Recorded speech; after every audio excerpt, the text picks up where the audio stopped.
Panduan ibadah online. Persiapkan hati untuk beribadah di hadapan Tuhan. Jangan sambil tiduran ya. Persiapkan tempat yang tepat. Disarankan memakai ruang keluarga. Hindari gangguan notifikasi handphone. Persiapkan waktu untuk fokus beribadah. Jangan selfie, komen-komen, atau ngobrol sendiri. Pakailah pakaian yang sopan, yang menunjukkan sikap hormat beribadah. Persiapkan hati anak-anak untuk ibadah bersama, jangan sambil makan.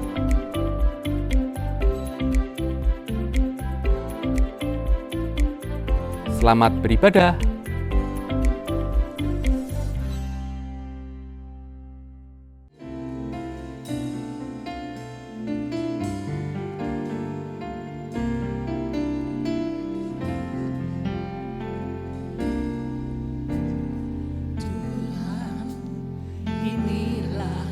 Hidupku, ini Tuhan hidup kami. Ku serahkan padamu segala cita-citaku, masa depanku menjadi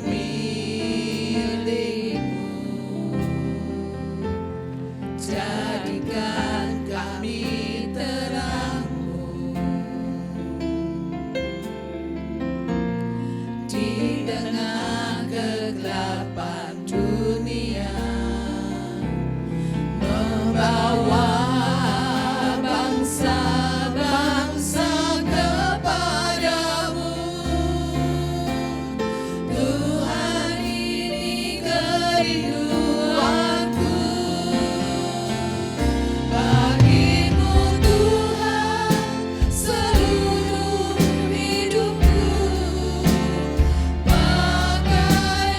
Tuhan, bagi kemuliaan-Mu.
ada orang yang mengenal kita, tapi Beliau yang mengetahui isi hati kita.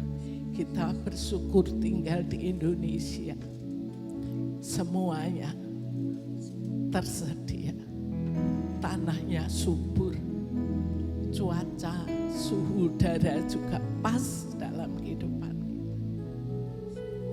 kita. Memuji Tuhan, Yesuslah Tuhan yang layak ditinggikan.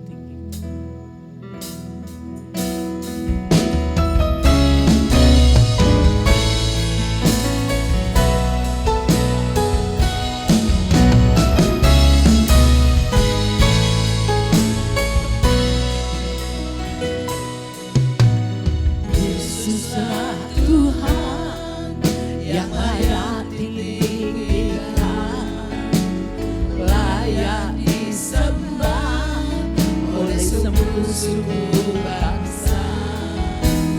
Dengan darah-Mu Kau telah tebus bangsaku, genapi Tuhan firman-Mu atas negeriku. Yesuslah Tuhan yang layak ditinggikan, layak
Bapak Ibu untuk doa syafaat.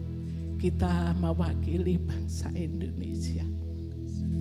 Mintakan ampun atas segala kesalahan setelah pemilu. Kok tidak tenang, macam-macam pergolakan. Kita berdoa supaya negara kita ini tetap bersatu. Lihat itu, ribuan pulau menjadi satu negara kesatuan Republik Indonesia. Yang sebelah ini Sumatera, Kalimantan, Jawa, Bali, Nusa Tenggara, Sulawesi, Kepulauan Maluku dan Papua. Itu tidak merdeka dengan sendiri, dibeli dengan darah para pahlawan. Kita minta kepada Tuhan, biarlah damai sejahtera itu ada di masyarakat Indonesia. Baik itu calon yang jadi tidak euforia, calon yang tidak jadi tidak berontak dengan para pendukungnya. Mereka tetap mendukung presiden yang jadi. Amin Bapak Ibu. Itulah negara Indonesia. Doa.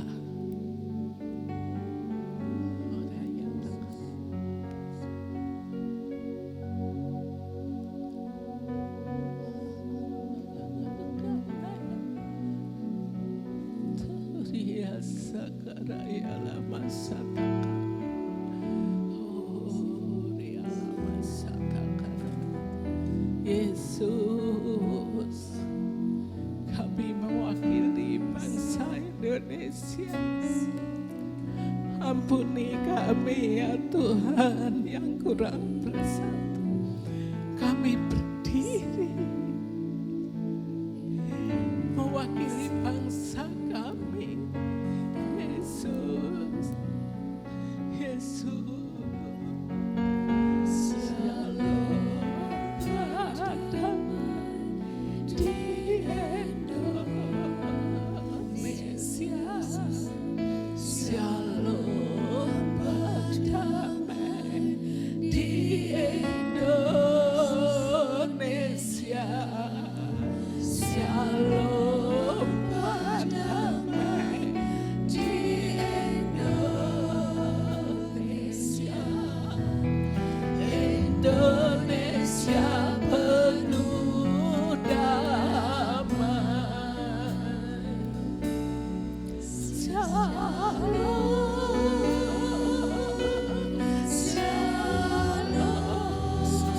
Yesus,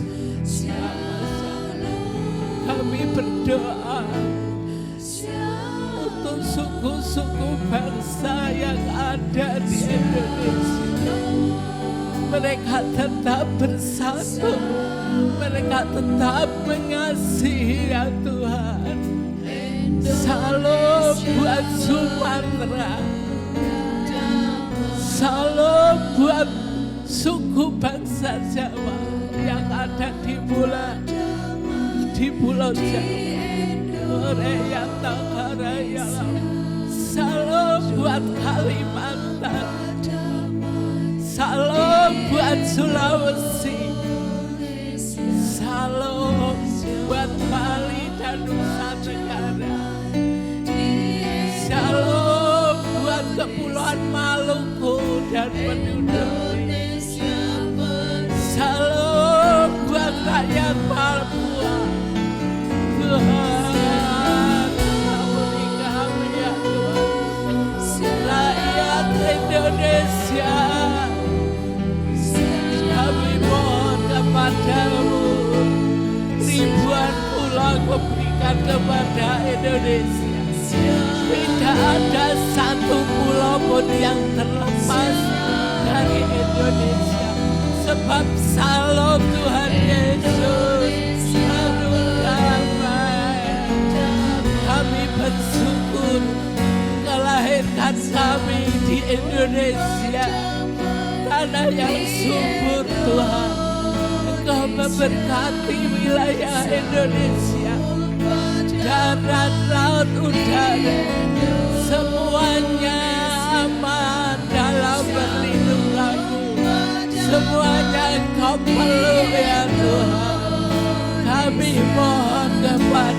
padamu ya Tuhan.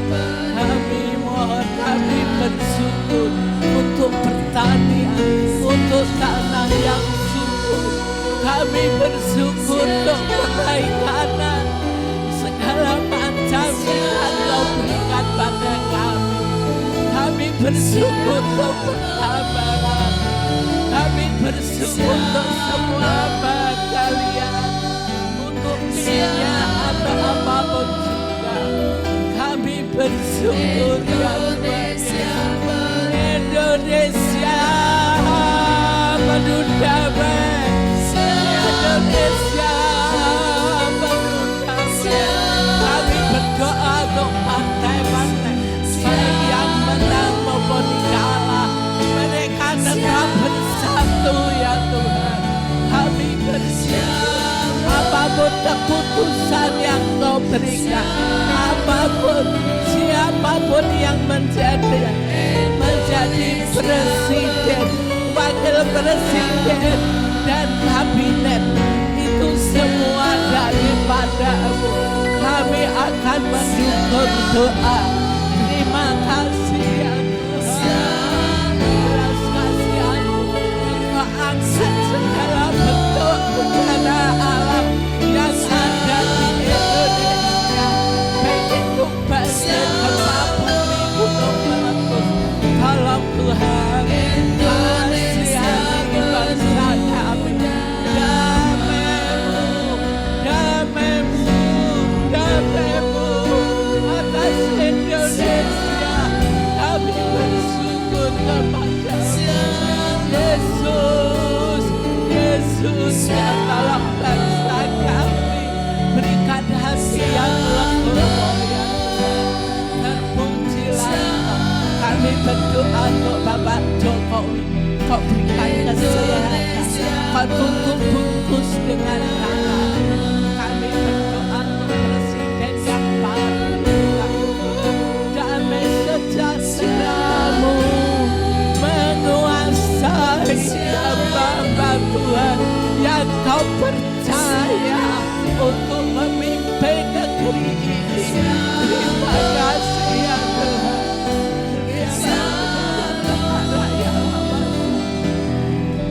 Indonesia penuh damai, Yesus. Salam buat damai di Indonesia. Salam buat damai hamba Tuhan semua Indonesia.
biar ada ketenangan di negeri kita.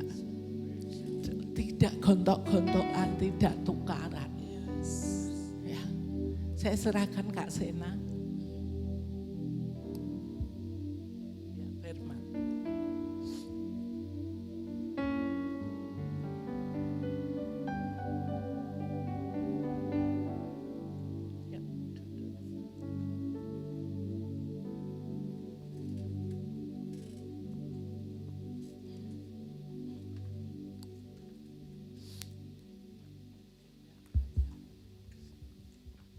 Mari kita berdoa. Tuhan Yesus, terima kasih untuk kasih dan anugerah-Mu yang selalu baru setiap hari Tuhan. Pertolongan-Mu, kemurahan-Mu Tuhan bagi setiap kami. Engkau Tuhan yang setia, Engkau Tuhan yang sangat baik dalam kehidupan kami. Terima kasih Tuhan untuk segala sesuatu yang telah Kau sediakan buat kami. Berkat-berkat yang kami selalu nikmati setiap hari Bapa. Dan pada pagi hari ini kami boleh sama-sama beribadah di tempat ini Tuhan. Bersama-sama diberkati melalui pujian, penyembahan, dan bersama-sama menaikkan syukur kami kepadamu Bapa. Dan saatnya kami menyiapkan hati kami untuk mendengarkan isi hati-Mu, pesan-Mu Tuhan buat setiap kami, supaya kami selalu kuat dan bangkit iman kami di dalam Engkau. Terima kasih di dalam nama Tuhan Yesus, haleluya, amin. Silakan duduk Bapak Yesus dikasih Tuhan. Shalom. Ya. Kirain mau pengumuman dulu ya tadi ya. Ya, kita akan ada pengumuman sebentar ya. Pemasukan dana pembelian tanah untuk sekolah dan sarana prasarana sampai hari ini totalnya adalah 108.613.400 rupiah plus 1 cincin emas dan 30 kursi. Ya. Persembahan dapat diberikan secara langsung melalui kotak persembahan di belakang ataupun melalui transfer ke rekening yang ada di layar. Terus dukung di dalam doa dan dana, dan kita percaya bahwa Tuhan pasti genapi setiap janjinya untuk setiap kita. Kami Gereja GKI Elim Kudus mengucapkan selamat ulang tahun bagi jemaat yang berulang tahun di bulan Februari. Ya, jikalau ada jemaat di antara Bapak Ibu di kanan kiri belakang depan bisa kasih salam ya, ucapan selamat ulang tahun. Ya. Ada 19 ya, jemaat yang berbahagia di bulan Februari.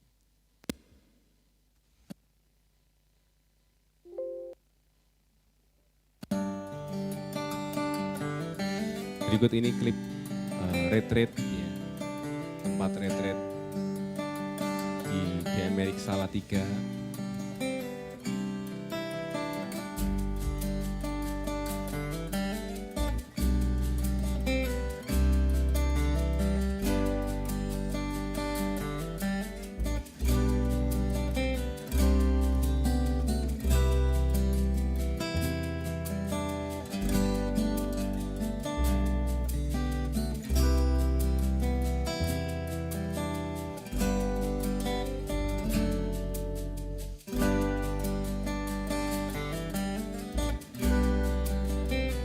Tempatnya bagus, udaranya juga seger Bapak Ibu.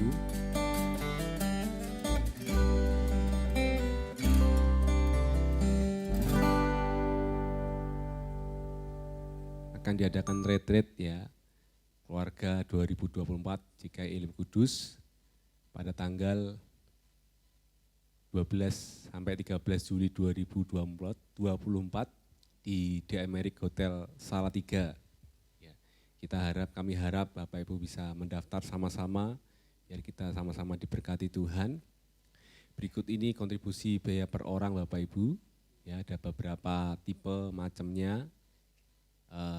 Ada kamar isi 2 orang, per orangnya kena biaya Rp595.000 per orang. Ada kamar isi 3 orang, per orangnya biaya Rp550.000 per orang. Kemudian kamar isi 4 orang dan kamar isi 5 orang itu sama biaya Rp515.000 per orang. Dan anak di bawah umur 5 tahun itu biaya Rp200.000 per anak. Jadi ini semua biaya untuk biaya akomodasi, transportasi, hotel dan semuanya itu sudah include semuanya. Pendaftaran dapat menghubungi Saudari Rusian dan Ibu Novi yang selalu standby di lantai 1 ketika ibadah, dan pendaftaran dan pelunasan pembayaran biaya retreat ditutup pada tanggal 2 Juni 2024. Ya. Peserta diimbau untuk bisa mulai menabung. Ya.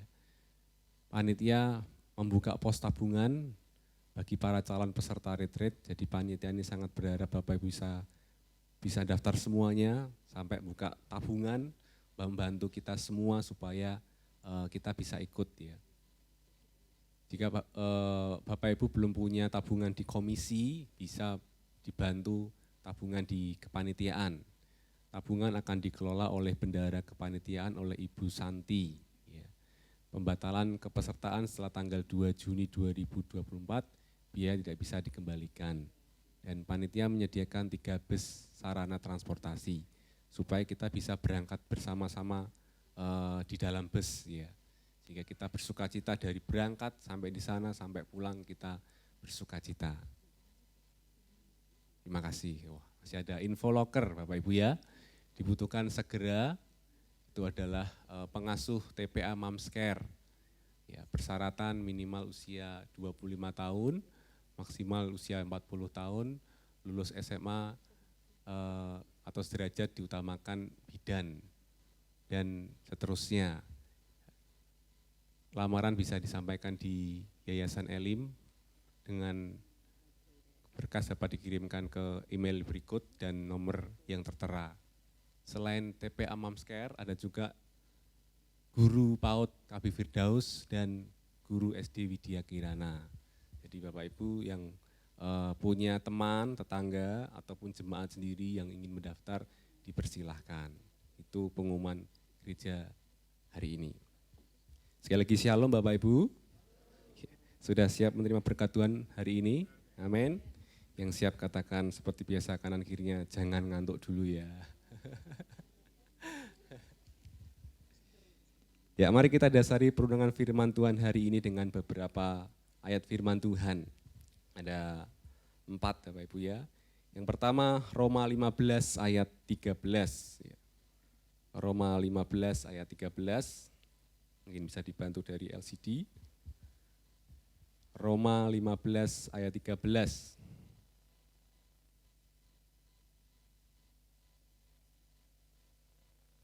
Roma 15 ayat 13, semoga Allah sumber pengharapan memenuhi kamu dengan segala sukacita dan damai sejahtera dalam iman kamu, supaya oleh kekuatan Roh Kudus kamu berlimpah-limpah dalam pengharapan.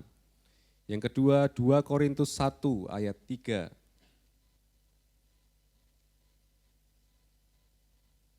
2 Korintus 1 ayat 3. Terpujilah Allah Bapa Tuhan kita Yesus Kristus, Bapa yang penuh belas kasihan dan Allah sumber segala penghiburan. Roma 15 ayat 33. Kita kembali ke Roma 15 ayat 33. Allah sumber damai sejahtera menyertai kamu sekalian. Amin. Dan yang terakhir 2 Korintus 13 ayat 11.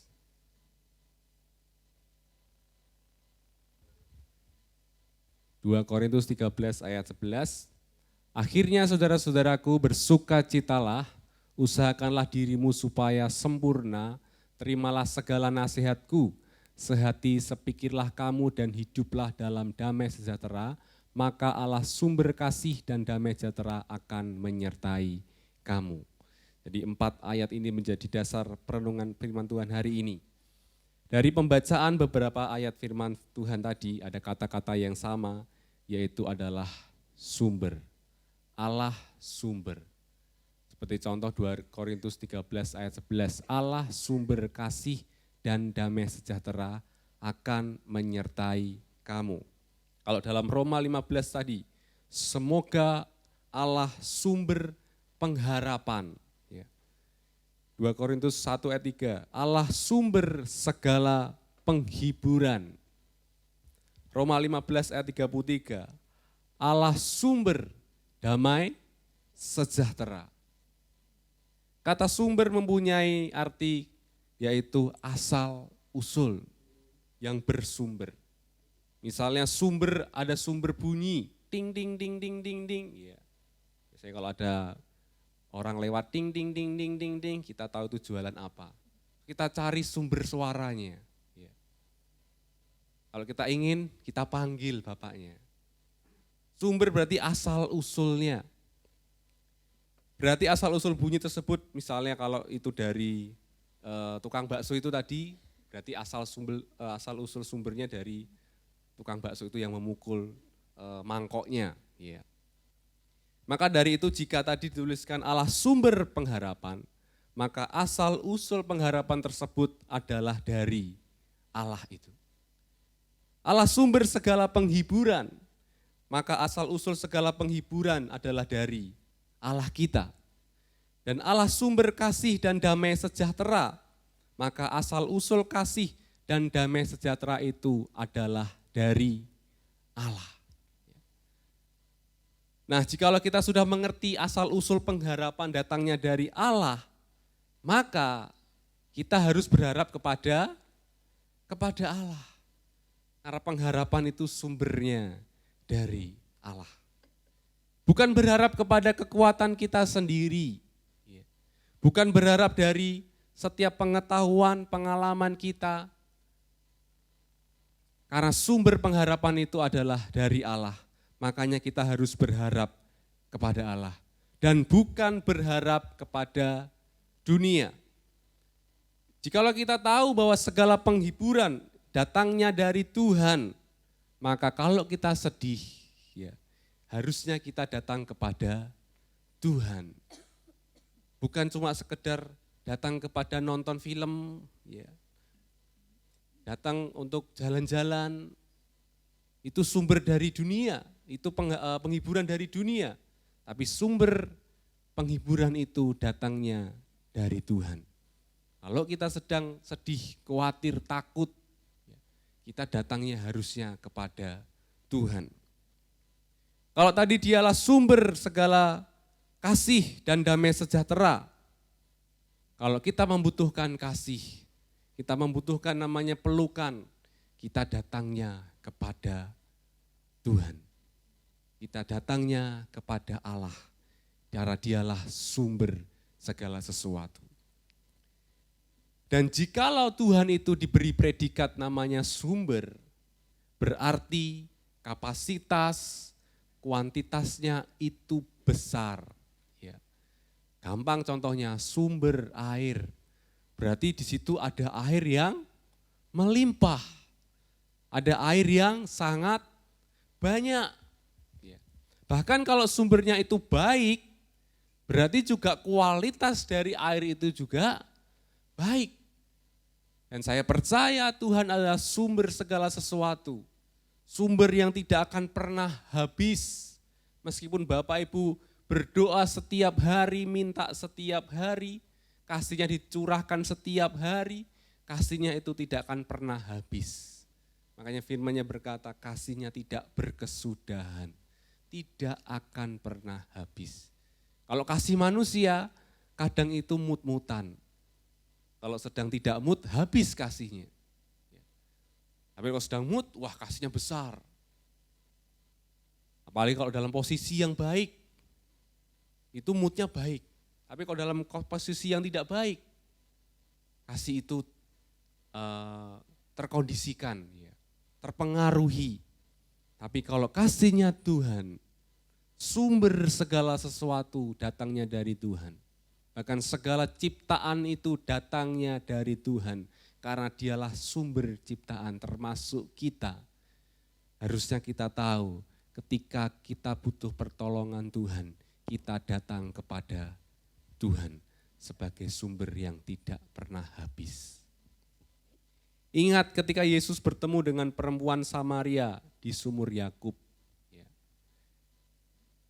Firman yang sama saya sampaikan di anak-anak SD karena pengajarannya juga sama.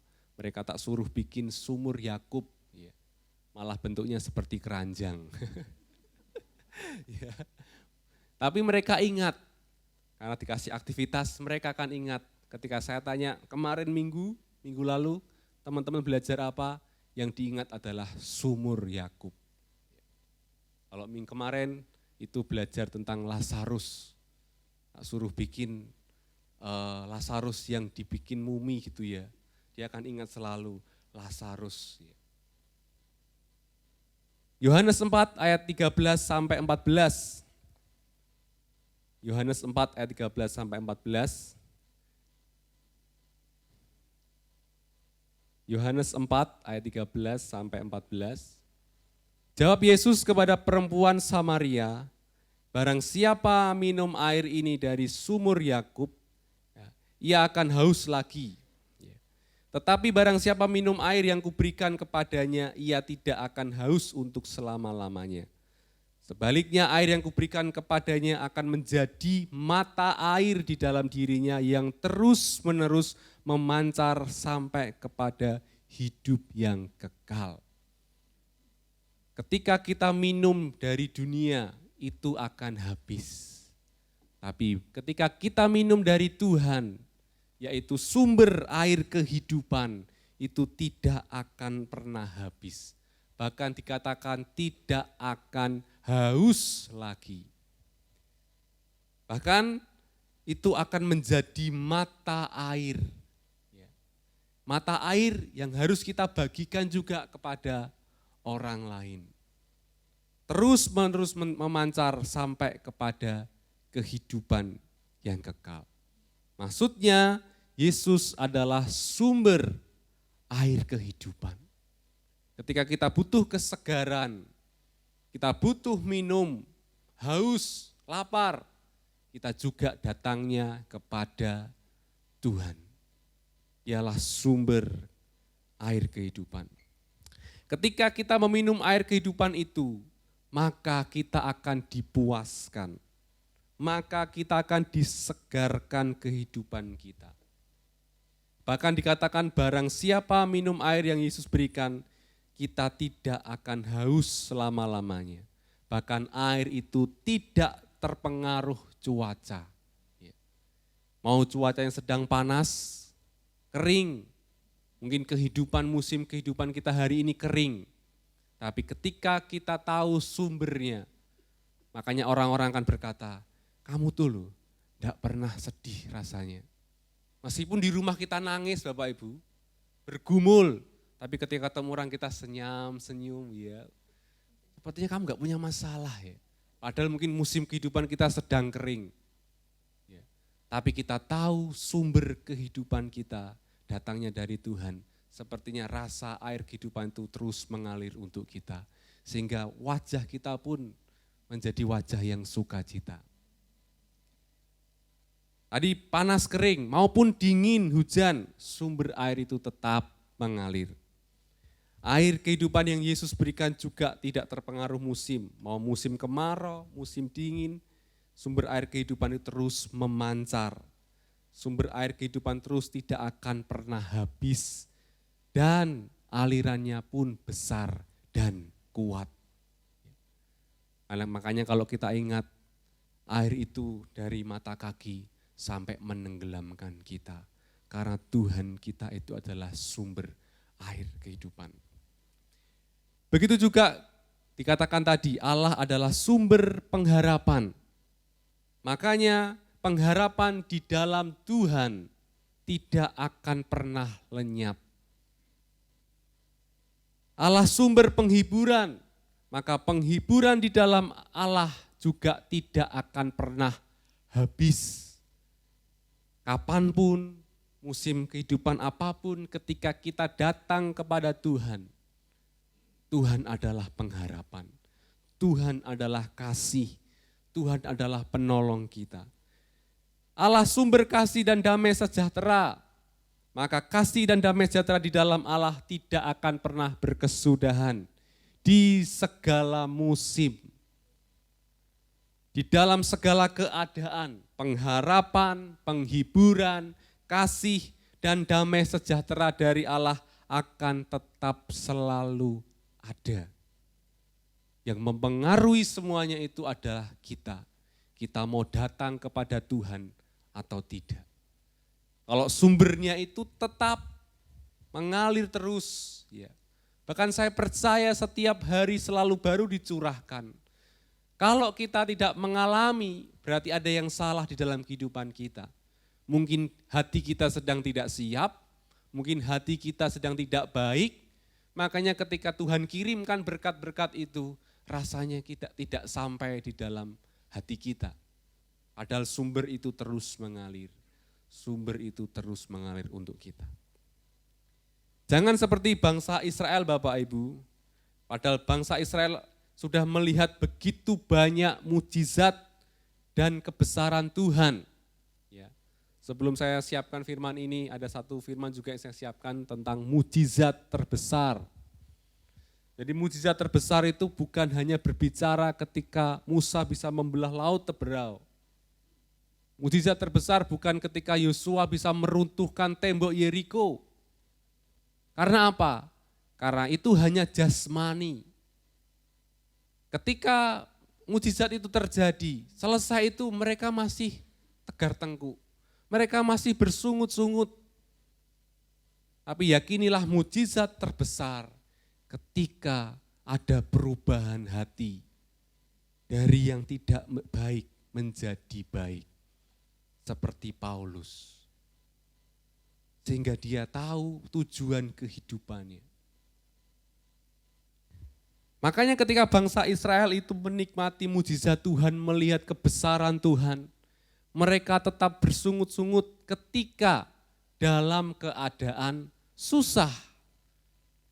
Bisa melewati laut teberau, tapi ketika lapar, bersungut-sungut. Ketika haus, bersungut-sungut lagi. Harusnya dia tahu sumber kehidupannya itu Tuhan. Kalau kemarin Tuhan itu baik, sangat baik menyertai. Harusnya hari ini ketika dalam keadaan yang susah, musim kering, dia berharapnya kepada Tuhan. Tapi dia berharapnya tetap masih kepada bangsa Mesir. Enak di Mesir harusnya. Meskipun menderita, tapi makanan ada. Bahkan mereka saling menyalahkan. Mereka tetap bersungut-sungut dan marah-marah. Padahal di dalam setiap kesusahan mereka, Tuhan selalu memberikan jalan keluar. Ya, jangan seperti bangsa Israel. Kenapa bangsa Israel seperti itu?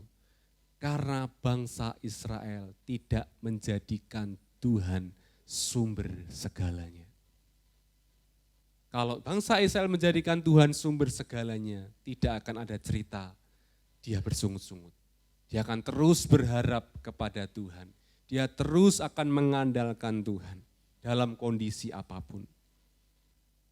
Bahkan uniknya ya, bangsa Israel ketika sudah masuk ke tanah perjanjian, tanah Kanaan, yang sudah tersedia semuanya, sumbernya ada, ya, secara alami, secara dunia ada.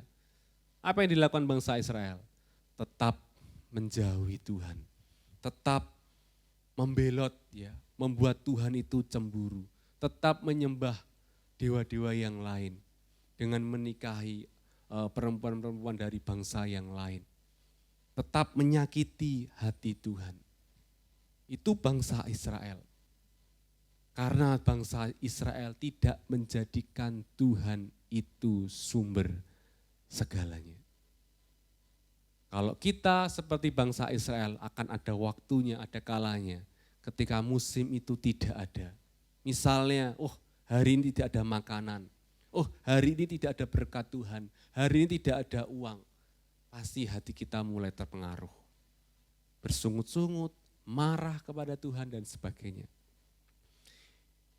Bangsa Israel tidak menjadikan Allah itu sumber. Sumber pengharapan tidak, sumber penghiburan tidak, sumber damai sejahtera pun tidak. Ketika pengharapannya hilang, mulai damai sejahteranya hilang. Terhibur, wah tidak, tambah marah-marah iya. Karena ketika mereka susah, ketika mereka dalam pergumulan, mereka cenderung bersungut-sungut dan suka menuntut Tuhan. Kalau enggak dikasih, nanti marah-marah.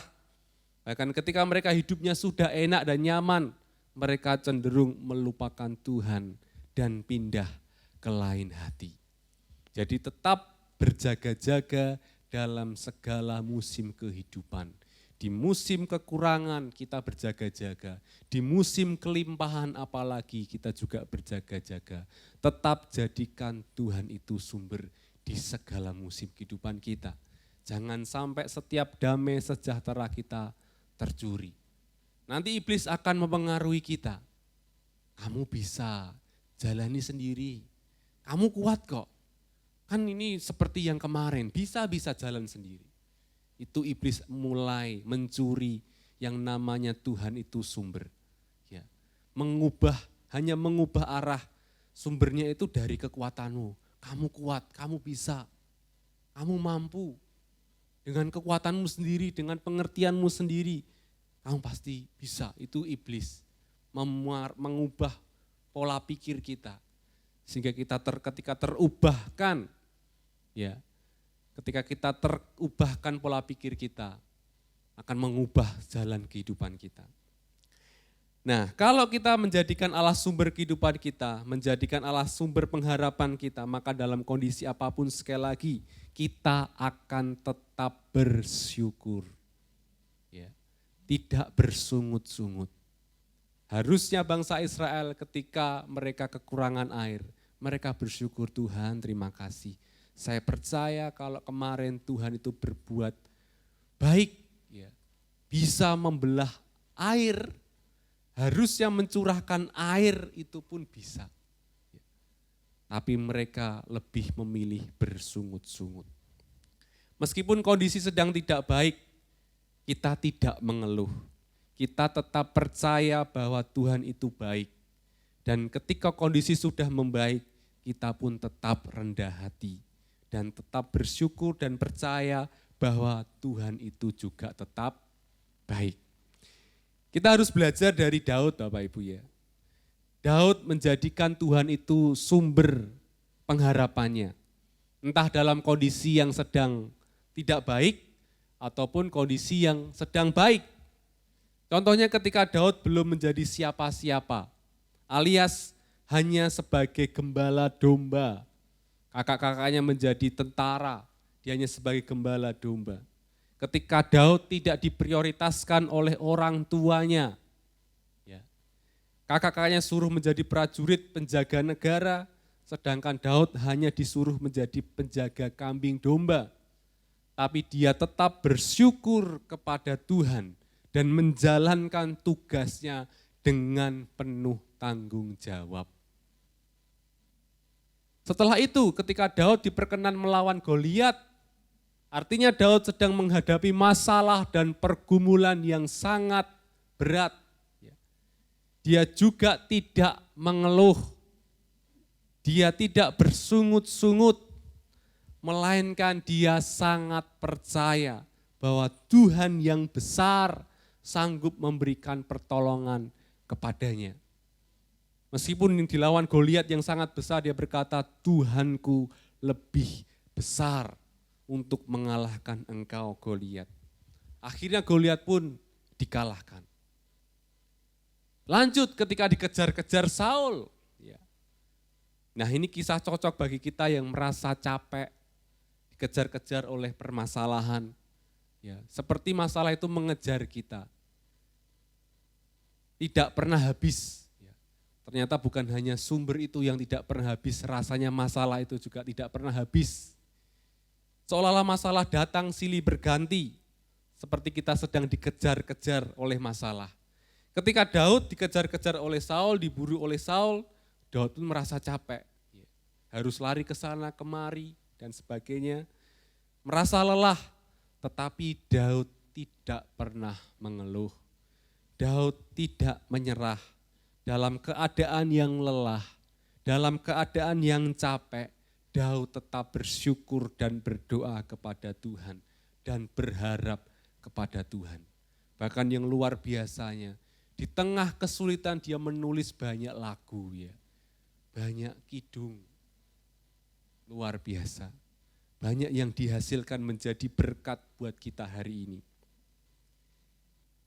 Daud tetap berdoa, Daud tetap berharap kepada Tuhan. Bahkan dia sering bermazmur bahwa hanya dekat Allah saja aku tenang. Berkata juga bahwa Tuhan adalah gembalaku yang membimbingku ke air yang tenang dan menyegarkan jiwaku. Akhirnya Daud tidak pernah kehilangan harapan kepada Tuhan. Ketika musimnya berganti, ketika Daud benar-benar menjadi raja, Daud tidak pernah sombong. Dia tetap menjadikan Allah sumber pengharapannya, sumber penghiburannya, sumber kasih dan damai sejahteranya.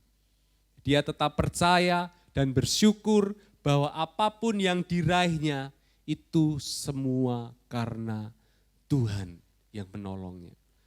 Meskipun dia pernah melakukan kesalahan, yang kita juga tahu semua kesalahannya adalah mengingini istri Uria. Sampai Daud merekayasa supaya Uria mati di medan perang. Dan akhirnya Daud ditegur oleh Natan. Awalnya dia tidak mengerti. Sampai Daud pun mengerti bahwa Natan sedang menegur dia. Sehingga Daud menyesal dan mengaku bahwa dia sudah berdosa. Sampai pengakuan dosa dituliskan di dalam Mazmur 51. Raja Daud telah melakukan perbuatan dengan benar, pertobatan dengan benar atas dosa-dosanya. Dan Allah berkenan kepadanya sehingga sumber pengampunan dari Allah itu datang kepada Daud ketika Daud itu bertobat. Kita belajar dari Daud segala musim kehidupannya, dari bukan siapa-siapa, dia berharap kepada Tuhan. Ketika dia menghadapi masalah melawan Goliat, dia berharap kepada Tuhan. Ketika lebih besar lagi masalah dikejar-kejar oleh Saul, dia tetap berharap kepada Tuhan. Ketika dia benar-benar menjadi raja, dia tetap berharap kepada Tuhan. Dan saya tahu juga mungkin kita juga tidak terhindar dari kesalahan. Ketika kita bertobat, percaya dialah sumber pengampunan, berharap kembali kepada Tuhan, Tuhan juga dengan kasih akan menerima setiap kita dengan pengampunannya. Bagaimana dengan kita saat ini Bapak Ibu, saudara kasih Tuhan? Saya minta setiap pelayan Tuhan bisa mempersiapkan diri kembali. Apakah kita menjadikan Allah sumber pengharapan kita? Apakah kita menjadikan Allah itu sumber penghiburan dan kekuatan kita dalam segala keadaan? Entah keadaannya baik ataupun tidak. Apakah musim kehidupan kita sedang kering ataukah sedang baik, sedang dingin, sedang hujan? Apakah kita tetap menjadikan Allah itu sumber kekuatan kita, sumber pengharapan kita, sumber pertolongan kita, sumber kasih dan damai sejahtera? Jangan pernah mencari pengharapan itu dari dunia. Karena dunia akan mengecewakan kita. Yang lucunya kalau dunia mengecewakan kita, yang kita salahkan adalah Tuhan. Makanya kita harus belajar terus paradigma kita, pola pikir kita, sumber satu-satunya itu adalah Tuhan. Dialah segala pencipta yang baik, sumber pengharapan kita, sumber kekuatan kita, dan tidak akan pernah habis. Tuhan Yesus memberkati. Kita tutup Alkitab kita pujikan satu-satunya yang kuandalkan.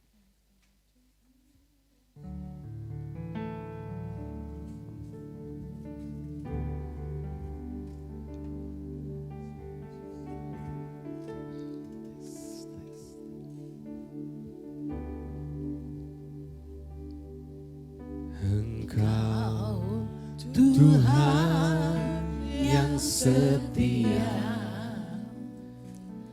waktumu selalu yang terbaik. Engkau Tuhan sandaranku, dan ku hanya kan berharap padamu. Satu-satunya yang ku andalkan, satu-satunya yang ku percaya.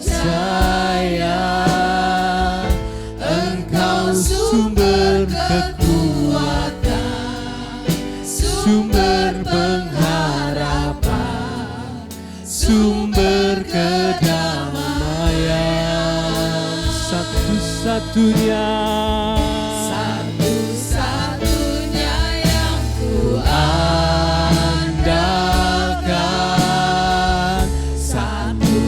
satu-satunya yang ku percaya. Engkau Tuhan memberkati, Tuhan penyembuhku, Tuhan pemulihku. Mari saya ajak kita bangkit berdiri bersama-sama. Kita pujikan dengan segenap hati. Engkau Tuhan yang setia. Engkau Tuhan yang setia, waktumu selalu yang terbaik. Engkau Tuhan sandaranku, dan ku hanya akan berharap Padamu satu-satunya. satu-satunya yang ku andalkan, satu-satunya yang ku percaya. Kaulah sumber kekuatan kami Tuhan, Sumber kekuatan, sumber pengharapan kami, sumber kedamaian. satu-satunya yang ku andalkan, Terima kasih Engkau hadir sebagai sumber. satu-satunya yang ku percaya. Engkau Tuhan memberkati, Tuhan penyembuhku, Tuhan pemulihku. Bapak Ibu, tanggal 14 Februari sejarah bagi Indonesia untuk pemilu. Tapi 14 Februari juga adalah sejarah bagi keluarga saya ketika Tuhan karuniakan putra pertama. Meskipun waktunya di luar perkiraan saya, karena jauh ya, tapi saya percaya waktu Tuhan selalu yang terbaik. Saya percaya waktu Tuhan itu tepat. Saya sudah ngomong sama orang tua saya, jam 8 saya berangkat untuk nyoblos. Saya berangkat untuk Kang Gembong karena saya KTP saya masih di sana, saya pengen nyoblos dulu. Tapi jam 7 pagi istri saya sudah pendarahan. Terus saya larikan ke rumah sakit dan di situ dicek jantung anak saya sudah mulai menurun. Ya. Akhirnya harus operasi dan dimasuk ke ruang operasi. Ketika saya sendiri itu melebihi menunggu hasil KPU Bapak Ibu ya. Rasanya takut, gentar, semuanya di situ semua itu saya sendirian. Cuma saya ingat Tuhan itu sumber kekuatan saya. Saya berdoa, Tuhan, Engkau sudah berjanji, Engkau pasti genapi. Waktumu tepat, waktumu terbaik. Saya dengerin lagu dalam bahasa Inggris yang berkata, ketika aku lemah, Tuhan berkata, Engkau kuat. Ketika engkau lemah, Tuhan berkata, Engkau pasti bisa. Dalam keadaan yang ketakutan, dalam keadaan yang gentar, saya punya Tuhan, sumber segala sesuatu. Dialah kekuatan kita. Jangan pernah kita berpaling daripada Tuhan. Satu-satunya yang ku andalkan, satu-satunya yang ku percaya.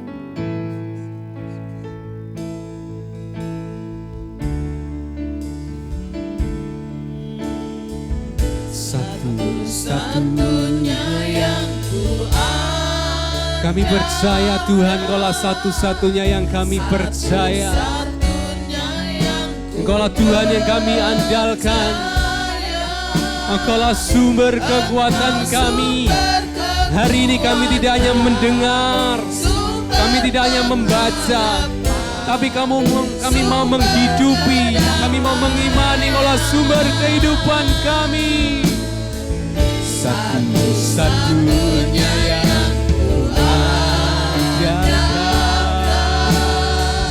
satu-satunya satu-satunya yang ku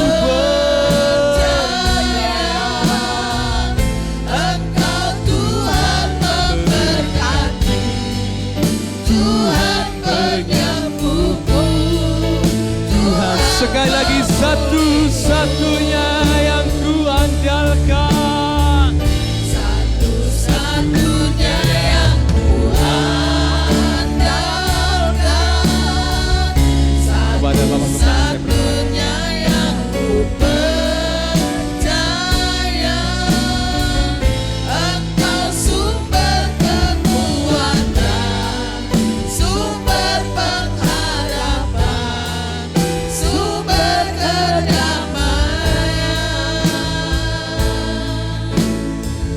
Satu-satunya yang ku andalkan, satu-satunya yang ku percaya. Engkau Tuhan memberkati, Tuhan penyembuhku, Tuhan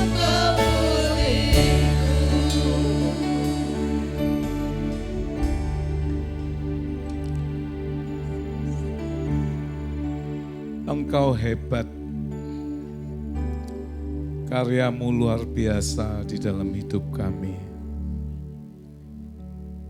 Engkau mengambil alih, Engkau berdaulat. Tuhan, terima kasih untuk segala rahmat dan kebaikan-Mu. Setiap pagi hari datang, rahmat yang baru turun atas kami semua. Kami boleh kuat karena kekuatan yang Kau beri. Kami mampu karena Engkau yang memberikan kemampuan dan kecakapan. Bahkan Engkau memberkati kami dengan hikmat dan pengertian di dalam segala sesuatu. Terima kasih Tuhan, kebaikan-kebaikan-Mu, penyertaan, pemeliharaan, pertolongan-Mu yang ajaib. Ketika kami semakin melekat, kami dapat semakin melihat bahwa barang siapa percaya, ia akan melihat kemuliaan Allah dinyatakan baginya. Terima kasih untuk kebenaran firman Tuhan yang mengingatkan setiap kami, yang menegur setiap kami, yang menempelak setiap kami, karena Engkau mengasihi kami. Engkau memanggil kami pada rancangan yang ajaib, rancangan kehidupan yang penuh dengan pengharapan, masa depan yang indah. Kami kembalikan segala kepujian, hormat, syukur hanya bagi-Mu. Dan di dalam nama Tuhan Yesus Kristus, kami mengucap syukur dan kami sudah berdoa. Amin. Silakan duduk Bapak Ibu. Shalom, selamat pagi. Saya kenal Saudara Sena atau Pak Sena 2 minggu yang lalu. Dengan hari ini itu Bapak Sena yang berbeda. Jadi benar-benar Bapak kalau ini. Ya ketika saya ada di penantian untuk menentukan memilih suara, saya mendapatkan WA. Pak Roni dukung dalam doa. Terus kemudian disampaikan isi saya pendarahan dan saya ada di salah satu rumah sakit ini. Nah, tapi enggak disebut ini di kota mana gitu. Karena saya tahu malam itu ada rencana Pak Sena itu mau nyoblos di Pati. Ini di Pati atau di mana ya? Saya bingung juga. Terus saya berpikir di Pati apakah ada ya rumah sakit ini ya? Saya nggak ngerti. Terus kemudian sempat itu saya berdebat kecil dengan istri. Karena saya ngomong di Kudus, istri saya ngomong di Pati gitu ya. Tetapi apapun itu Tuhan itu baik.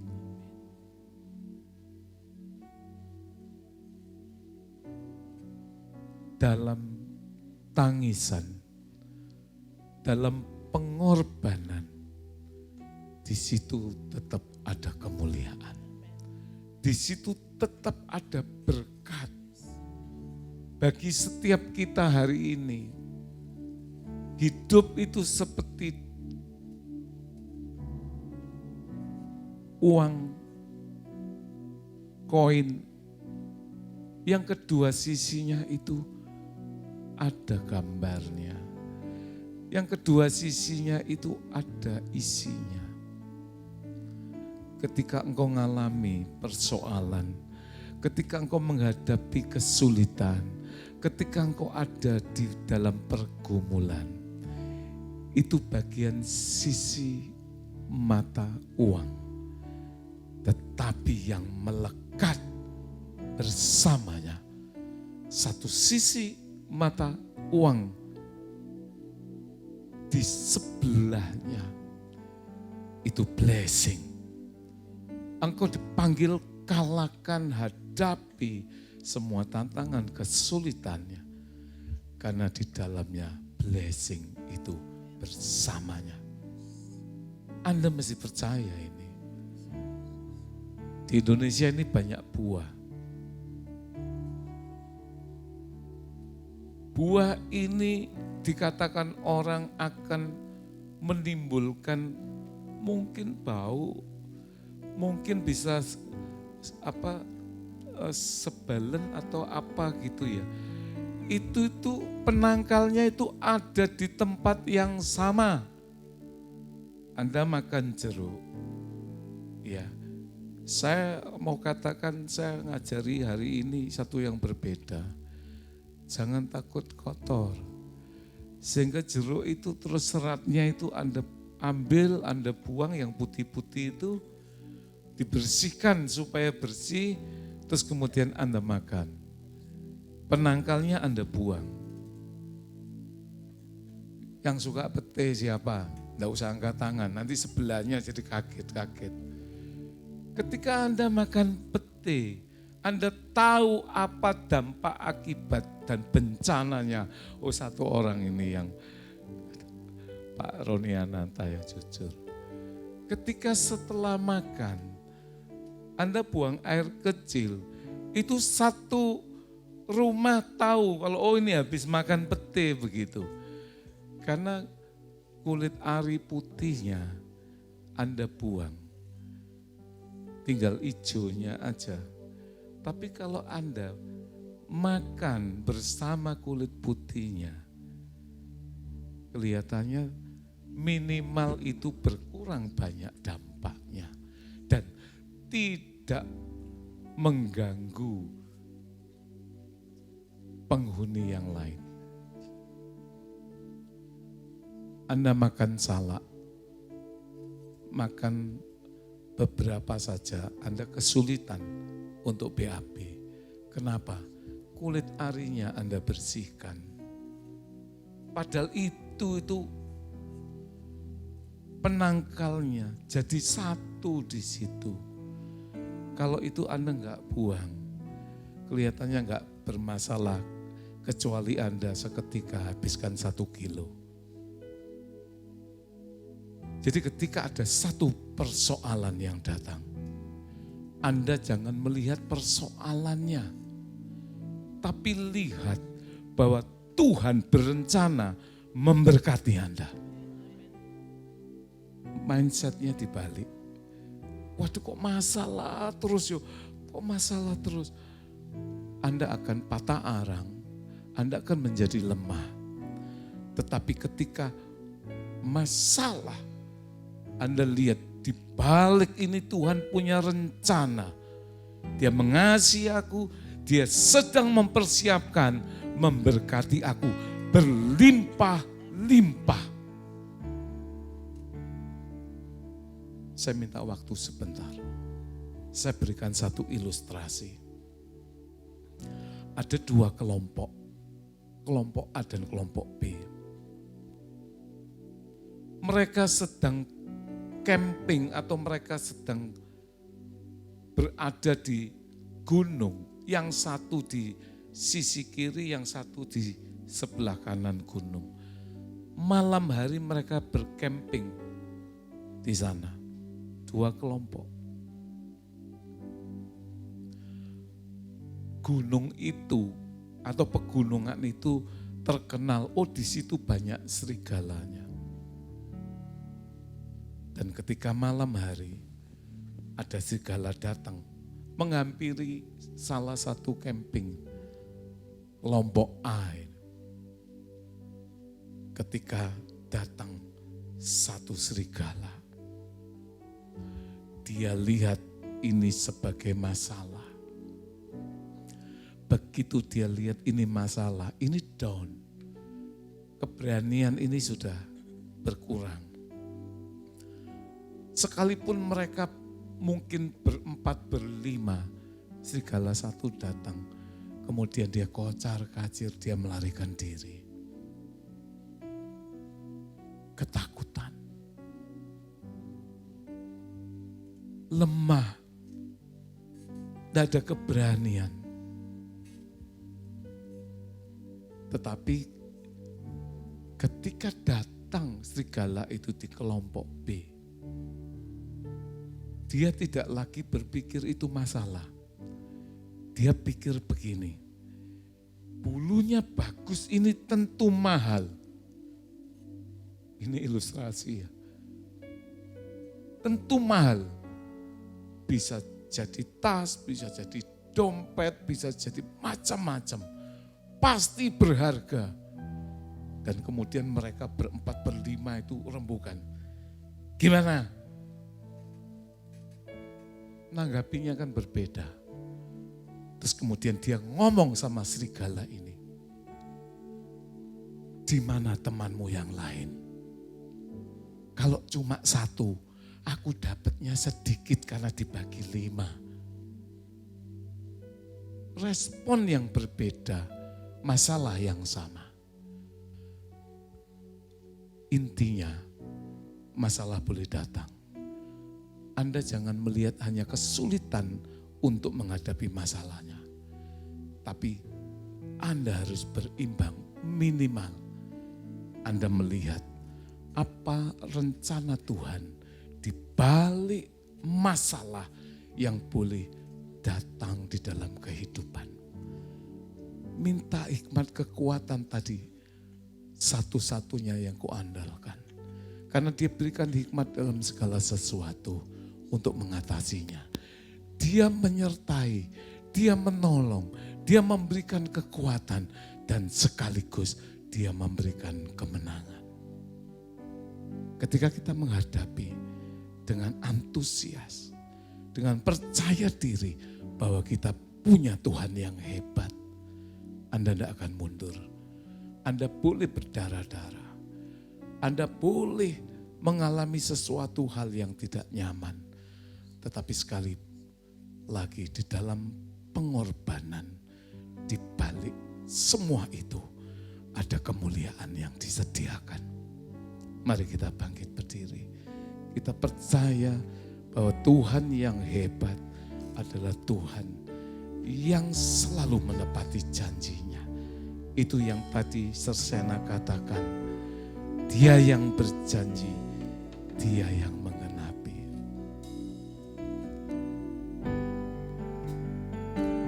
Dia jalan yang sempurna, dia kebenaran dan hidup.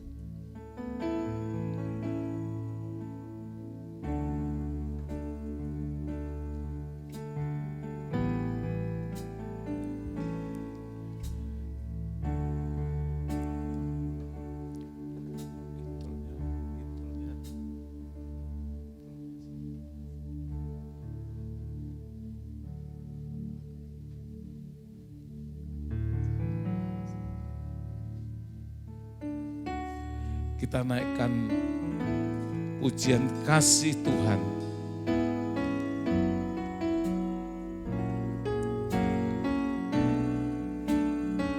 Janjinya murni bagai emas dan perak. Perisai perlindungan keselamatan. Penolong yang setia di dalam kesesakan.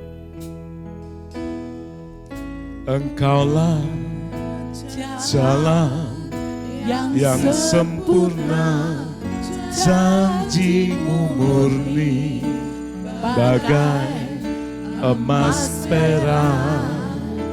Perisai perlindungan keselamatanku.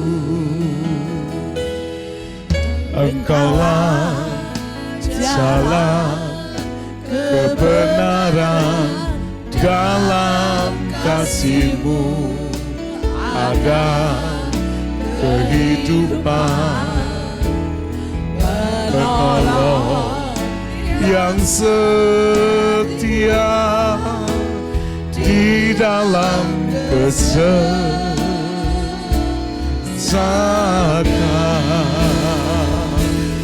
bagaikan langit yang membentang, begitu luas kasih Tuhan tiada terhitung.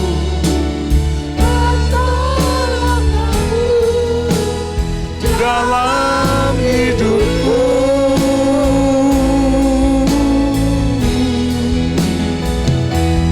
bagaikan dalamnya samudra, begitu dalam kasih Tuhan tiada terhitung. Kesetiaan-Mu dalam hidupku.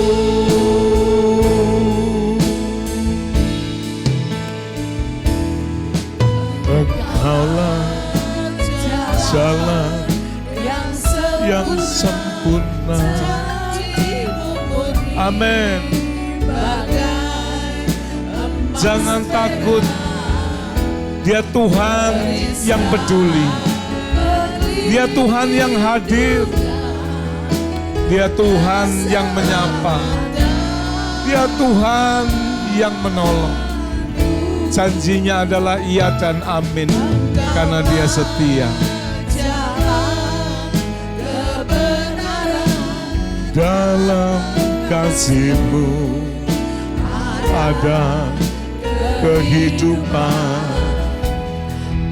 Penolong yang setia di dalam kesesakan,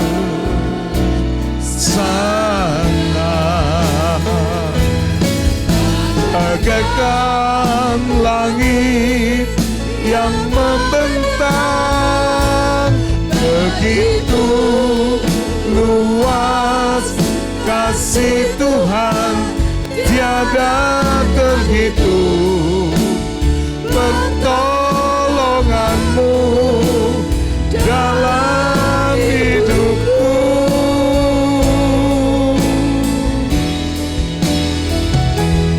bagaikan dalam samudra, begitu dalam kasih Tuhan tiada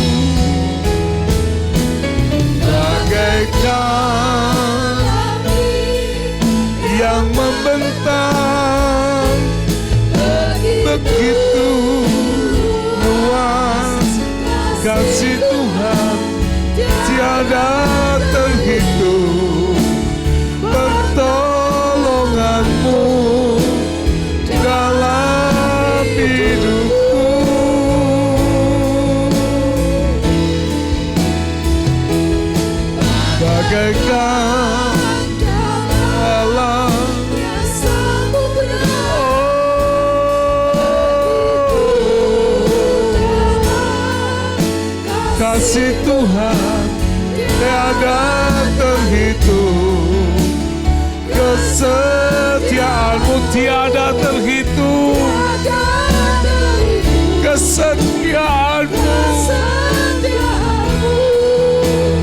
tiada terhitung, kesetiaan-Mu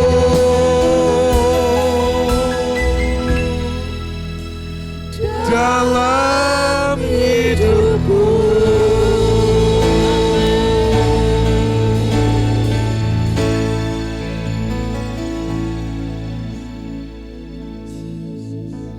Kami bersyukur kepada-Mu Tuhan untuk hari-hari yang Kau beri. Musim kehidupan yang berganti dan Engkau tetap selalu menyertai. Sehingga kami bersuka cita oleh karena kemurahan-Mu. Saudara-saudara kami yang berulang tahun kelahiran pada bulan Februari.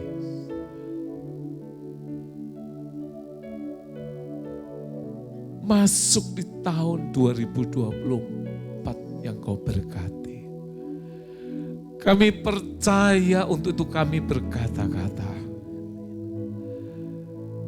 Engkau perlihatkan segala kebaikan dan kemurahan-Mu di dalam hidupnya. Berkati setiap apa yang dilakukan, dikerjakan seturut perkenanan-Mu. Buat mereka berhasil. Buat mereka bersuka cita. Buat mereka menjadi kesaksian bagi kemuliaan nama-Mu. Dengan panjang umur Kau kenyangkan. Dan Kau perlihatkan segala kebaikan. Segala kemurahan. Segala berkat yang telah Kau sediakan. Seturut rancangan-Mu bagi hidup mereka pribadi lepas pribadi. Biarlah Engkau kenyangkan mereka, Engkau puaskan mereka.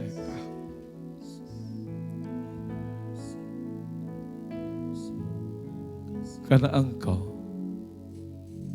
rancangan yang terbaik. Cetak biru kehidupan. Semuanya dan semuanya. Sehingga mereka boleh disebut berbahagia di dalam sukacita yang besar. Kami turut bersukacita. Kami turut bergirang. Mereka merayakan hari ulang tahun kelahirannya bersama-sama dengan Roh Kudus di tempat ini. Biarlah mereka menjadi kesaksian yang luar biasa. Tuhan itu baik, kasih setianya selama-lamanya tidak pernah berubah. Selama-lamanya dan selama-lamanya. Jika Engkau Tuhan mengawali dengan segala sesuatu yang baik, sampai hari ini pun Engkau memenuhkan dengan segala sesuatu yang terbaik. Kami percaya sampai pada akhirnya pun Engkau memberikan kasih dan karunia-Mu yang terbaik pula bagi saudara-saudara kami. Terima kasih Tuhan, segala kepujian, hormat, kemuliaan hanya bagi nama-Mu. Dan Kau melihat tangan-tangan umat-Mu yang mengasihi-Mu, yang pagi hari ini mempersembahkan syukur bagi-Mu. Lewat pujian, lewat penyembahan, lewat doa. Di mana kami mensyukuri memiliki Engkau Allah yang luar biasa. Allah yang hebat. Allah yang hidup. Dan Allah yang memenuhkan segala kebutuhan kehidupan kami. Roh, tubuh, jiwa yang Kau puaskan, yang Kau sehatkan. Di seluruh area aspek kehidupan Tuhan, Engkau melawat kami, Engkau memberkati kami.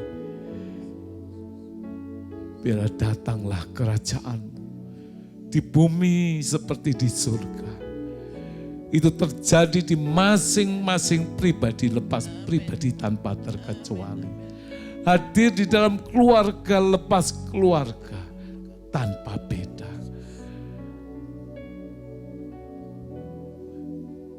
Setiap saat, setiap hari, setiap waktu, kami boleh menikmati anggur yang terbaik, anggur yang termanis yang Engkau sediakan bagi umat-Mu, anak-anak-Mu di tempat ini. Terima kasih Tuhan, penyertaan, pemeliharaan, perlindungan, pembelaan-Mu dalam segala hal di setiap waktu. Engkau telah memberkati kami dengan berkat ilahi. Dan Engkau juga telah memberkati kami dengan berkat-berkat lainnya. Termasuk berkat finansial, sandang pangan papan kami tidak berkekurangan. Engkau memberi kami di dalam segala limpah kemurahan dan berkat surgawi yang menyelamatkan. Setiap apa yang kami kerjakan di dalam perkenanan-Mu, Engkau berkati, Engkau buat berhasil Tuhan. Kami menerima itu menjadi kenyataan atas hidup kami. Dan segala yang baik yang Engkau janjikan, tidak ada satu pun yang tidak tergenapi. Semuanya Engkau genapi menjadi kenyataan dan menjadi bagian bagi kami anak-anak-Mu. Terima kasih Tuhan Yesus. Terima kasih Roh Kudus. Dan jikalau kami sebentar meninggalkan loteng Yerusalem untuk kembali ke rumah kami masing-masing, jauh maupun dekat, kami tiba dalam keadaan selamat tanpa kurang suatu apapun. Karena malaikat-Mu menatang kami. Kami tetap di dalam sukacita dan damai sejahtera-Mu. Dan hanya di dalam nama Tuhan Yesus Kristus, kami yang sudah diberkati bersama-sama mengatakan haleluya, amin, shalom. Terima kasih, selamat pagi.